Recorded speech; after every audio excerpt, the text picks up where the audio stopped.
வணக்கம் ஆபிரகாம். அதாவது தாம்பரம் அடுத்த வண்டலூர் கேளாம்பாக்கம் சாலையில் மாம்பாக்கம் அருகே வீராணத்திலிருந்து சென்னைக்கு குடிநீர் கொண்டு செல்லும் ராட்சத குழாய் மீது டாரஸ் லாரி மோதி விபத்து. இதனால் பல லட்சம் லிட்டர் குடிநீர் வீணாகி வருகிறது. இந்த சம்பவம் நடந்து சுமார் 1 மணி நேரம் ஆகியும் இதுவரை அந்த துறையை சார்ந்த அதிகாரிகள் சம்பவ இடத்துக்கு வரவில்லை. சாலை அருகே செல்லும் இந்த நீரால் பெரும் விபத்து ஏற்படும் சூழல் உருவாகியுள்ளது. மேலும் விபத்து ஏற்படுத்திய லாரி தற்போது பழுதாகி உள்ள நிலையில், மேலும் சென்னை குடிநீர் தேவைகளை பூர்த்தி செய்யும் ஏரிகள் ஒன்றான வீராணம் ஏரி, இந்த ஏரியில் இருந்து சென்னைக்கு பல்வேறு பகுதிகளுக்கு குடிநீர் தேவைகளை பூர்த்தி செய்து வருகிறது. இதன் ஒரு பகுதியாக செங்கல்பட்டு மாவட்டம் ஈசிஆர் OMR பகுதிகளில் வீராணம் ஏரி நீரானது ராட்சத குழாய் மூலம் கொண்டு செல்லப்படுகிறது.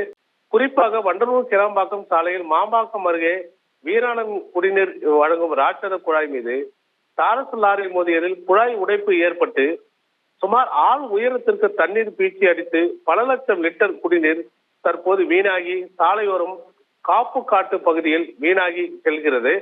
அதாவது இதனை அந்த துறை சார்ந்த அதிகாரிகள் தற்போது வரை அந்த இடத்துக்கு வரவில்லை. அதை சரியும் செய்யப்படவில்லை. அதாவது சம்பந்தப்பட்ட அதிகாரிகள் விரைந்து சென்று வீணாகும் குடிநீரை தடுத்து நிறுத்தி சீர் செய்யும் பணிகளை மேற்கொள்ள வேண்டும் என்பதே அப்பகுதி மக்களின் பிரதான கோரிக்கையாக உள்ளது. ஆபிரகாம்.